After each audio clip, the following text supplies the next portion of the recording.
jadi ada 13 materi. Nah, dari materi itu, materi kedua saat ini adalah uh, kebudayaan Arab pra-Islam.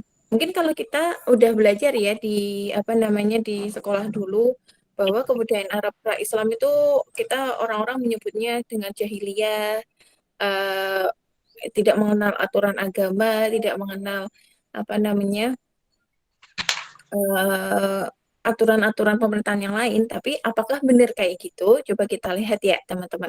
Apakah jahiliyah itu uh, apa ya istilah yang patut untuk menggambarkan kebudayaan Arab pra-Islam secara keseluruhan atau hanya di kalangan orang-orang Makkah? Kita lihat dulu.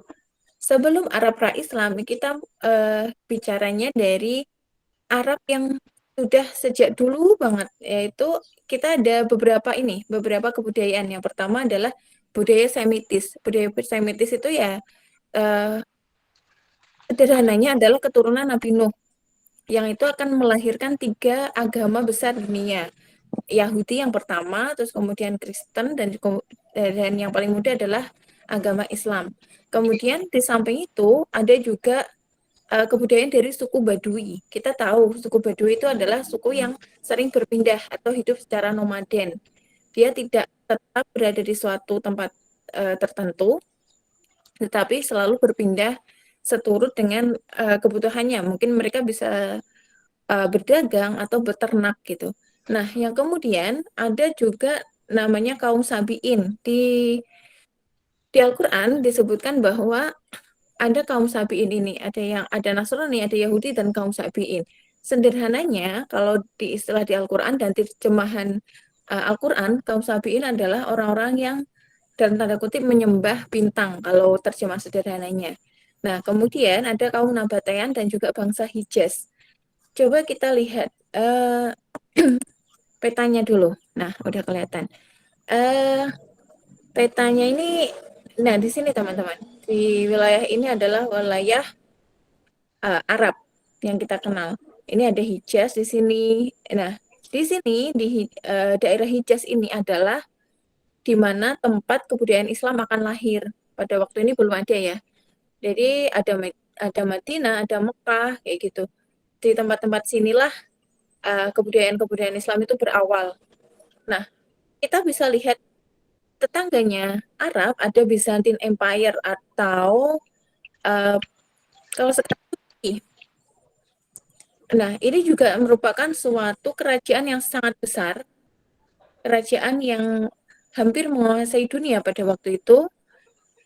Nah, dia juga berpengaruh sangat besar. Jadi ada sebenarnya bangsa Arab dan juga bangsa Bizantin itu melakukan hubungan internasional. Pada waktu itu sudah ada seperti itu dalam hal perdagangan, dalam hal politik kayak gitu. Kita lihat selanjutnya teman-teman. Lalu dari mana sih orang-orang yang dinamakan bangsa Arab itu? Bangsa Arab itu ada tiga. Yang pertama adalah Arab Ba'idah, sorry, yaitu adalah kaum Arab terdahulu yang sejarahnya tidak dapat dilacak secara rinci dan komplit. Seperti kalau kita mengenalnya seperti kaum Ad, kaum Samud, itu kan mereka sudah memiliki peradaban yang maju gitu ya, bisa menciptakan arsitektur-arsitektur tinggi, tetapi kemudian hilang di tengah peradaban. Kalau di Al-Quran kita bisa melihatnya kaum Ad dan kaum Samud itu mendapatkan azab dari Allah kayak gitu. Terus kemudian kita ada Arab Aribah, yaitu Arab yang berasal dari keturunan Ya'rub bin Yasjub bin Khoton atau yang disebut juga Arab Khotoniyah. Dia menguasai daerah selatan yang tadi di bawahnya Hijaz. Dan kemudian ini yang terakhir adalah Arab Musta'ribah, yaitu kaum-kaum Arab yang berasal dari keturunan Ismail. Disebut juga Arab Adnaniyah.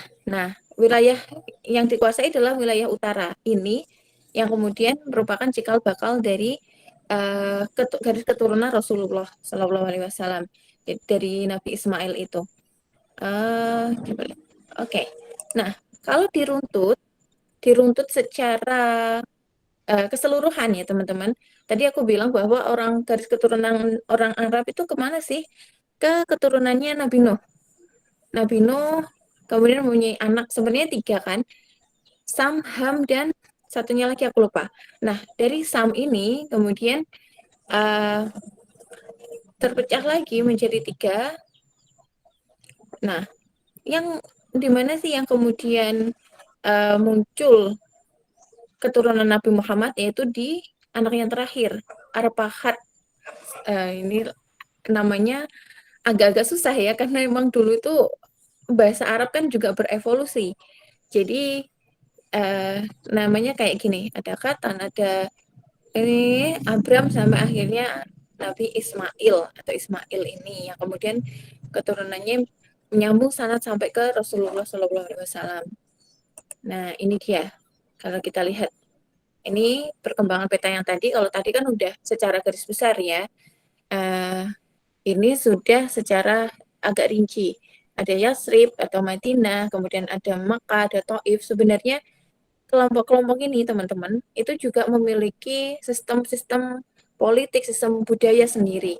Apalagi di luar wilayah sini, di luar wilayah Arab secara luas ini ada Sasanian Empire. Nah, agak di sininya lagi ada India, di sini ada Bizantium. Itu sebenarnya mereka tidak bisa dikatakan jahiliyah karena mereka memiliki sistem kerajaan, sistem kebudayaan yang luar biasa gitu ya. Nah, jahiliyah itu mungkin bisa dinisbahkan secara tepat itu ke kelompok yang ada di sini, di Hijaz ini. Mereka kaum-kaum dulu itu tidak memiliki sistem pemerintahan yang jelas.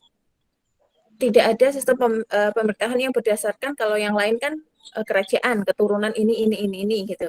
Kalau di Hijaz ini, daerah sini, itu tidak ada seperti itu. Mereka lebih menggunakan kesukuan. Jadi ada beberapa suku, yang paling kuat siapa, dia yang diserahi tampuk pimpinan untuk menentukan kebijakan di daerah tersebut. Misalnya nih, kalau dulu kan Rasulullah itu ada dari Bani Hashim, terus kemudian Umar bin Khattab dari Bani apa. Nah, bani-bani yang besar ini atau suku-suku yang besar ini yang kemudian memiliki kekuasaan untuk entah itu bermusyawarah atau entah itu memutuskan um, kebijakan mereka sendiri. Kayak gitu. Itu sistemnya seperti itu. Nah, ini sistem kesukuan. Kesukuan itu tadi ya teman-teman, seperti yang Nabi Muhammad dan lain sebagainya, baninya Nabi Muhammad dan lain sebagainya, itu karakteristiknya hampir bisa dikatakan sebagai suku Badui atau suku yang berpindah-pindah. Misalnya seperti ini. Ada beberapa klan atau kabilah, ada suku-suku banyak. Kemudian kabilah-kabilah itu membentuk suatu suku yang lebih besar, yang tadi, yang berkuasa itu yang paling besar. Siapa suku yang paling misalnya memiliki kekayaan yang banyak, itu yang bisa menentukan kebijakan dan lain sebagainya. Terus kemudian yang ketiga, karakteristik yang ketiga adalah sering terjadi peperangan antar suku.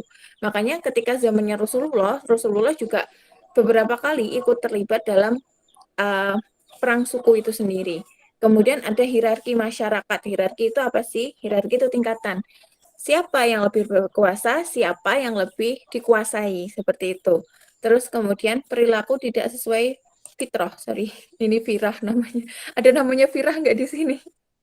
Fitrah, oke. Tidak sesuai fitrah itu ya biasa, yang dulu tuh mabuk-mabukan, terus apa namanya, perempuan itu dijadikan sebagai komoditas atau barang dagangan. Jadi gini, pada waktu itu perempuan itu tidak memiliki hak untuk mendapatkan warisan.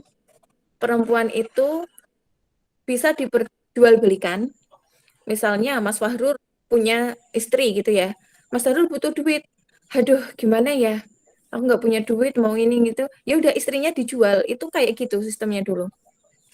Bahkan budak-budak itu, maksudnya istri yang berasal dari budak, itu juga diwariskan. Misalnya anaknya, ayahnya punya beberapa budak, laki-laki dan perempuan gitu ya. Yang perempuan itu boleh dalam tanda kutip ya teman-teman digauli seperti itu. Dan itu bisa diwariskan ke anaknya. Kayak gitu dulu tuh. Mabuk-mabukan biasa, judi biasa, bertaruh, pokoknya kayak gitulah. Dan kemudian yang terakhir adalah cenderung pada kesusastraan. Ini kenapa tulisannya kayak gini? Maaf ya, aku kayaknya ngantuk bikinnya. Kesusastraan.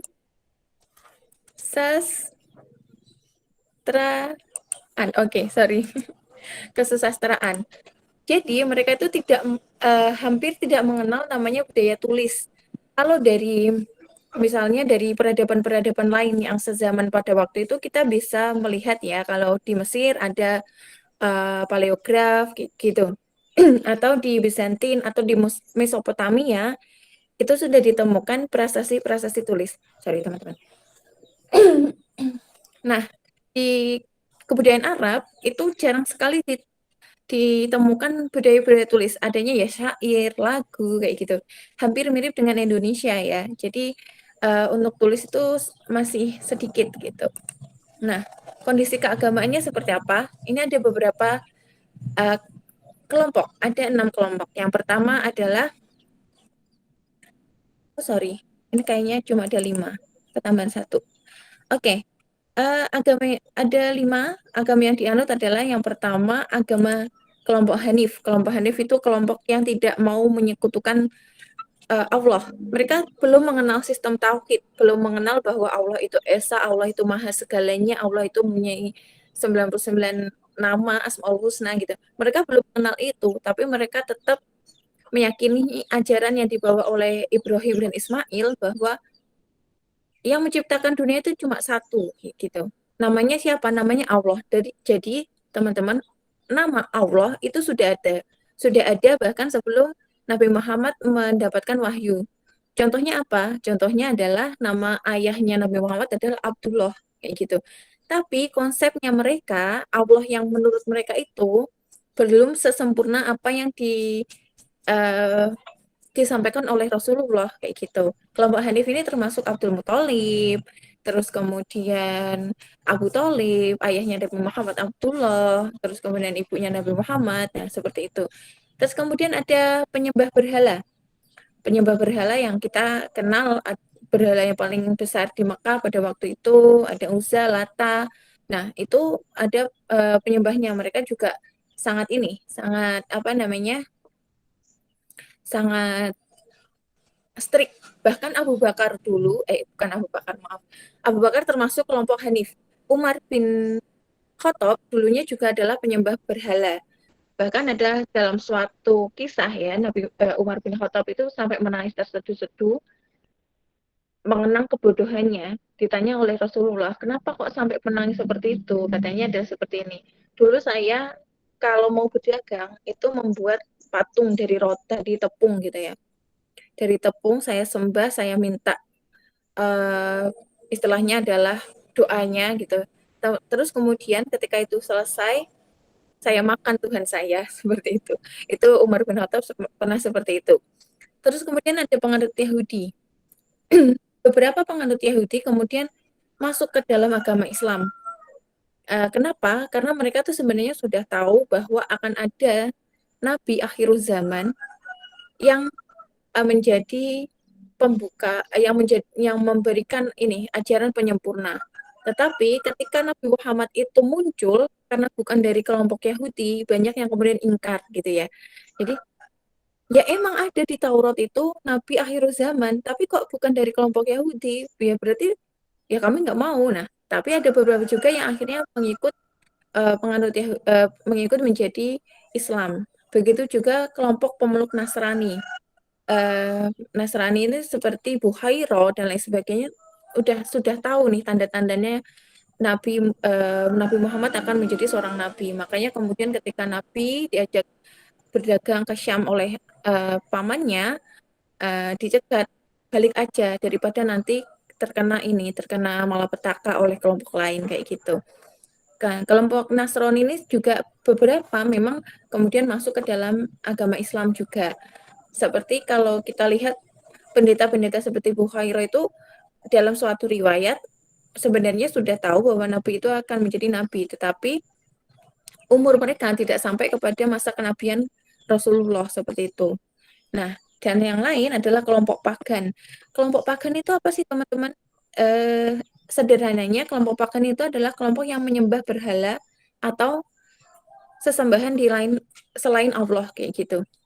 Itu kelompok pagan. Jadi ada penyembah berhala yang di Mekah tadi, terus kemudian ada kelompok pagan yang lain itu termasuk kayak Manichaeism. Apa ya? Kalau di sejarah agama-agama itu ada beberapa kelompok yang dia itu mengikut ajaran bukan ajaran Isa Al-Masih, tetapi mengikut ajarannya Yahya. Nah, itu termasuk dalam kelompok pagan ini. Mereka bukan Yahudi, mereka bukan Nasrani, mereka bukan penyembah berhala yang ada di Mekah, mereka juga bukan kelompok-kelompok Hanif kayak gitu. Terus kemudian kita lihat ada jenis-jenis kebudayaan kesusastraan pada waktu itu. Syairnya ada Al-Mad, Al-Hijah, Al-Fakhr, Al-Hamazah, Al-Ghazal, Al-I'tizar, Al-Ritsa, Al-Wasaf. Nah, ini Nabi Muhammad itu kalian nanti bisa baca definisinya secara lengkap di PPT. Aku udah share di Siska. Nah, Nabi Muhammad pada waktu itu ketika beliau membawa kenabian tidak serta-merta menghilangkan kesusastraan gitu. Tetapi akhirnya uh, bukan menggunakan itu sebagai media dakwah Islam. Bahkan kenapa kemudian Al-Qur'an itu bahasanya sangat indah gitu ya. Kalau kita belajar bahasa Arab, kita mengerti balaghah, kita akan tahu bahwa bahasa-bahasa yang di Al-Qur'an itu mendayu-dayu kalau kita baca gitu. Kenapa? Karena untuk menarik orang-orang ini, mereka sangat senang sama kesusastraan, mereka senang karya-karya sastra, mereka senang dengan syair gitu. Makanya Allah kemudian membuat Al-Qur'an itu sebagai wahyu dengan bahasa yang sangat indah, tidak bisa ditandingi oleh siapapun, bahkan syair apapun. Itu salah satu hikmahnya, teman-teman. Nah, yang terakhir, ini slide terakhir.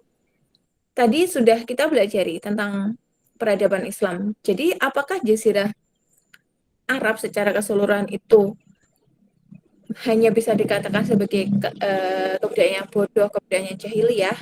Sebenarnya enggak. Karena Jazirah Arab pada waktu itu, maaf, belum Islam, Jazirah Arab juga memiliki kontribusi besar terhadap perdagangan internasional selama berabad-abad. Makanya kemudian ada banyak sekali kebudayaan-kebudayaan di semenanjung Arab ya, seperti yang tadi kita pelajari, bahkan sampai ke Bizantium, ke Mesopotamia, sampai ke Mesir, mereka itu sudah memiliki jalur-jalur perdagangan internasional, yaitu. Nah, ada kemudian kerajaan Sabak, kita udah mengenal kerajaan Sabak ketika Nabi Sulaiman itu juga menjadi salah satu puncak ekonomi global, termasuk kerajaannya Nabi Sulaiman juga. Nah, kenapa kemudian muncul istilah jahiliyah? Jahiliyah itu hanya pada bangsa Hijaz yang tidak memiliki sistem politik dan bentuk pemerintah secara formal, sehingga kebudayaan dan segalanya itu tidak semaju dengan kebudayaan-kebudayaan di tetangga sekitarnya. Nah, hanya sampai di sini dulu teman-teman. Itu untuk Arab sebelum Islam. Nanti kalau kalian mau lengkapnya bisa di-download di Siska, kalau enggak nanti aku kirim di WA group gitu ya. Setelah ini kita buka pertanyaan di WA group, nanti akan aku jawab mungkin dengan voice note, mungkin dengan diketik seperti itu dulu. Ya, jadi selamat berpikir untuk pertanyaannya. Kita jumpa lagi minggu depan seperti ini aja ya, biar cepat gitu. Terima kasih teman-teman. Wassalamualaikum warahmatullahi wabarakatuh. Waalaikumsalam warahmatullahi wabarakatuh.